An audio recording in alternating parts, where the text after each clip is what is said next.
देवगड़ा जिला रियामला ब्लॉक चढ़ईमरा पंचायत अंतर्गत संघापसी ग्राम वन्य हाथी आक्रमण में युवक सुशांत नायकों मृत्यु घटिबा परे ग्राम में उत्तेजना लगी रही। गतकाली संध्यारू मृतदेह घटनास्थल में पड़ रही बेले वर्तमान पर्यंत स्थानीय लोके शव उठेबाकू विरोध करुछंती। ग्रामवासी अभियोग जे अंचल में एपर्यंत हाथीर भय लगी रही, तेणु प्रथमे वन विभाग हाथी को घौड़ाइबा एवं ग्रामवासी सुरक्षा सुनिश्चित करने पर मात्र शव व्यवच्छेद नियाजाऊ बोली सेमाने दाबी करिसेंती।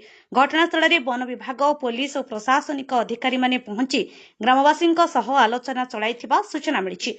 तेबे हाथी उपद्रव्यर स्थायी समाधान, मृतकों परिवार को उपयुक्त क्षतिपूरण और सुरक्षा व्यवस्था दाबी रे ग्रामवासी अड़ी बसिथिबा जଣାपड़ी। एही घटना पुणी थरे रियामला अंचल में बढ़ुथिबा हाथी मनीष संघर्ष प्रसंग को सामना को आनिछि। स्थानीय लोके तुरंत और स्थायी प्रतिकार दाबी करिसेंती। ब्यूरो रिपोर्ट आपणक खबर। मो ना विक्रम केशरी बेहरा से जी एठी मरिचंती हाथी आक्रमण रे से होचंती सुशांत नायक। तांको घर होची हमर अनुगुण जगन्नाथपुर। आमे काली तांको ढाबा गोटे अछि, तांको ढाबा पय आमे पिला खोजिया पे आस्थिलु।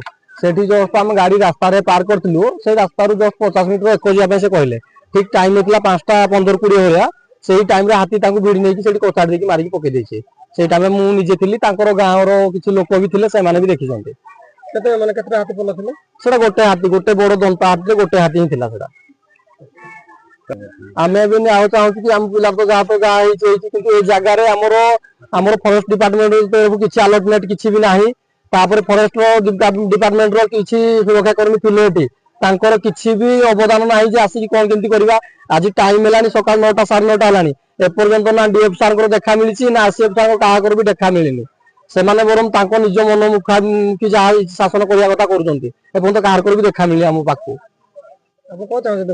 आमे भी न्याय चाहू पिलार तो जहाँ होती कि आम गाँ भाई मान घर पाखर जदि सामना आस एक बसला टाइम हाथी टाणी नहीं मारिक पकईदेव ताल आम कौन कर जब सुरक्षा आईन आम समस्त पाखे थी भी आम जब किसी कर लाभ कौन आम करके काली घटना से आसीथिले आम गाँ को अतिथि होइजे आसीथिले से गाड़ी बुलेबा पई आनीथिले।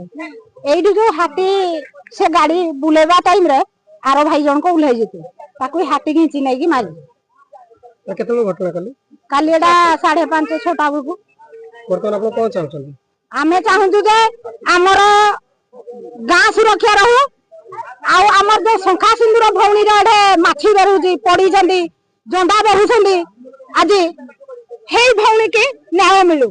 तारे जो छोट छोट छुआ मान अछती ताकर भविष्य पाई सरकार सुविधा करू। आम जो पंचायत रे एभली होउदी छुआ माने केही भी पाठ पढ़ी जाई पारु नांती। तमे तो निजे जानि जो हाथी एबे एबे एबे हाथी छुआ मरि जी। आपण हाथी छुआ मरबा परे गुटे घंटा जाई नै रेंजर फॉरेस्टर डीएफ तमरो समस्त आसी के एठी पहुंची गले। हेले केते घंटा समय लागला हाथी छुआडा को नेबा पाई। आज्ञा काली रु जते बेले एठा सब पड़ी जी ना हम गाँ रे सब पड़ी जी ना हेले काहे कि ए पर्यंत एठी रेंजर मिसे पहुंची पारे। आम एरिया रे कौन सी माने संस्था नहीं आम चलने कि माने बुहा कर खनि खदान जहाँ अच्छे बाहर अच्छी आम मल मजूरी करने ना कौन सी चलिए तो मल मजूरी कर चाष निर्भर आम चाष ना लोक बचा माने अक्षम।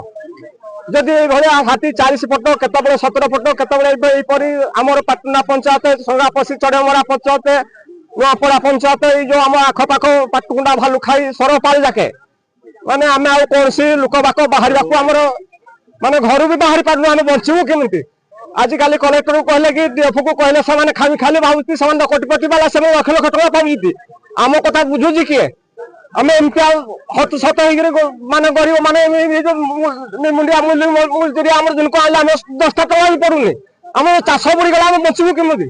वर्तमान जहाँ घटना से विषय कहतु आमर जो लोक गुटी गुटी मारूची से हाथी की नौ तार परिवार को स्थायी चाकरी दौतु हाथी थैथान कर हाथी की नजर कर बाहर को छाड़ू।